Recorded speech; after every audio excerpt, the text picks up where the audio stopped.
Hello guys, my name is DatabyteMC, and last episode we went ahead and started working on this roofless building right here behind me. I wasn't able to finish it last episode, so that's what I'm going to be focusing on today. And then I want to go ahead and start trying to plan and build all the stuff that needs to be around it, because this building has a big connection with the lake that's right behind me, because it's going to be the building that you'd go to be able to get onto a boat or get a fishing rod or any fishing supplies or anything that has to do with boats. So yeah, this building has to have a lot of connections to the lake that's right back there. But anyway, I just want to go ahead and get right to work now. So guys, because I'm going to be doing more planning this episode, I need to go ahead and grab my granite, because this block is the block that I always use to plan things out. So yeah, I'm going to be needing this here today. And I'm going to be doing some planning right now, guys. Right here, I need to go ahead and put a path in right here. So I'm just going to place some blocks right back here that go right to the lake, because this is where people are going to be getting on boats and stuff. And I don't know if there's going to actually be a dock right here, because it's pretty shallow, so they might be able to just walk into the water and get onto the boat. Because you know how some boats do that? They just go to the land, get on it, and then you get off. That's how I think right here will probably work, because there's not a whole lot of room for a dock, and it's not even really that deep. So yeah, anyway, let me go ahead and just quickly refine this outline now. Okay, and now that we've gone ahead and done this, guys, I want to go ahead and quickly go and do some more planning over there. So guys, I'm back over here now, and you can just barely see where we were right through the trees. But anyway, so I came up here because I want to go ahead and talk some more about this area. So the planning we're doing right now isn't actually outlines or placing in any blocks. We're just going to be doing some mental planning. So guys, not very long ago, I don't remember how many episodes, it might have even been in last episode, I told you guys that I might put a military outpost here just so we can get some military stuff going. But I told you guys that I wouldn't do that unless you guys said you think I should do that, but no one has actually said anything about that. And I think that's because people only ever really respond to the question that I put in the pinned comment. So this will probably be the pinned comment question this episode. But anyway, yeah guys, so do you think I should put a military outpost here in this flat area that we've got? Because I think it could work. I don't really know what a medieval military outpost should look like. I know there should be tents for sure, but I don't really know what else would be there, because I don't want to make a fort. I'm not ready to make an actual fort building yet, but I do want to go ahead and actually start working on some military stuff. So yeah, I'm gonna have to go and try to find medieval military outposts and stuff like that. Hopefully an outpost is what I'm thinking of and it would work well here. But yeah, I just want to know what you guys think. Should we put a military outpost here? I don't know how big it's going to be, but it's going to take up about this much area right here. It's not going to be huge. Also, I do want to leave some of these trees just to try to leave the forest atmosphere as much as I can. So this tree right here, I'm already going to say this tree is staying. We're not cutting down this tree, okay guys? I'm going to put a torch on it just so that I know that. There we go. That tree has been determined to stay. I'll decide a couple of other trees that I'm definitely going to leave, but at the moment this is the only tree that I know for sure is going to stay and be here once the build is done. But anyways, so yeah, do you guys think I should put a military outpost up here, or should I just continue building the town up here? Because it's actually two pretty big questions, because when you think about it, we got a really nice area right here. We could put something really nice here, or we could just put a military outpost right here, which would probably take the whole area, which would be kind of sad, but also it wouldn't be sad because we get to start working on military stuff. But still, there is a whole lot of potential for the town up here. A military outpost might sound cool, but we could put something really nice for the town up here, like a town square, or we could put a well here finally, because we need a well. The possibilities are endless until we decide. But yeah, anyway, it's getting dark and I need to go sleep now. Oh yeah, guys, and walking across that path up there that was unfinished actually reminded me that we have a couple of paths down here that still aren't finished. That one right there really kind of leads to nowhere, so we don't really have any plans for it yet, so it's probably okay that it's not finished. But we do need to get some plans down there, so we do have this direction to work on. I don't want to go too far that way though. I think it's because there's a river over there and you can see this area from the village that's way over there. So yeah, anyway, I think this might actually be the only unfinished path we have right now, besides this one that's right up here. But yeah, anyway, so let's go ahead and turn our focus back to this building now and continue working on it. Okay, actually, before we get to that, I would just like to mention that was only one side of the river. We actually do have this side of the river over here still, which has two unfinished paths. We have an unfinished path that starts in between these two buildings right here, and then it goes out into this field right over here. And then we also have this one right there that actually goes into that forest right over there. You can see one of the blocks right there. So yeah, anyway, we have two more unfinished paths that I forgot about because I was only thinking about this side of the river. Thought it would be a good idea to mention those just to make sure you guys hadn't forgotten about the other side of the river. And there are probably people who are new that have never even seen it, if there are new people, which I wouldn't be surprised if there aren't really any, but you never really know. Actually, you do. You can tell with YouTube analytics. I forgot about that one. Yeah, guys, I can pretty much tell everything with YouTube analytics. I can see how long you watched. I can see what device device you watched on. I can tell if you shared my video link through a text message. Anyway, I don't really want to go into all that stuff because that's not what this is about. So let's go ahead and just get back to what we were going to be doing, which is working on that building right over there. Okay, guys, like I said, today we're going to be finishing the roof here today. And also, once we finish that, then we'll go ahead and work on the area around this just a little bit, just so we can get some more stuff done. But the main focus is to finish this roof right here. So yeah, anyway, that's what I want to go ahead and be doing right now. And I want to go ahead and time lapse that. So I'm going to go ahead and start that time lapse now.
Okay guys, I'm done with that time lapse and we have another exterior done right here. So this is what the outside of the fish shop is going to look like, if that's what I'm going to call it. Because it's more of supposed to be where you're meant to be able to get boats and the fish stuff is supposed to come next. But that kind of goes hand in hand together. So I guess we will just call it a fish shop for the time being until I find a better name for it. But yeah, anyway, this is it right here. The exterior is done. The roof I actually tried one other time right before the time lapse you saw. I had to end it early though, and then I had to restart and it wasn't working. But then the time lapse that you guys did see, I actually got it on the first try. I was surprised. So yeah, anyway, this building definitely is different right now from all the others because it is supposed to look slightly different because it's made all out of wood. Because I feel like having the building built all out of wood makes it feel like it should actually be next to the river. I don't know why, it just makes it feel like that. And that's why I didn't use white concrete with this one or this one. But yeah, so anyway, this is what this building is gonna look like. It's just a nice small little building right over here, just like I wanted it to be. It's the very first one like this, and I think it works pretty well, especially now that it's finished. We would just come right up here,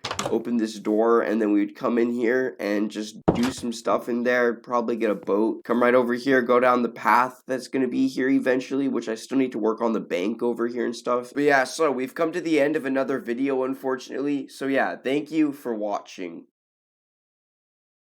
Okay, so guys, if you thought I was sounding weird at all during this video, especially towards that end part, that's because I actually got kind of sick again, and I'm pretty sure it stuffed up my nose enough that I did sound slightly different. So yeah, anyway, thank you for watching.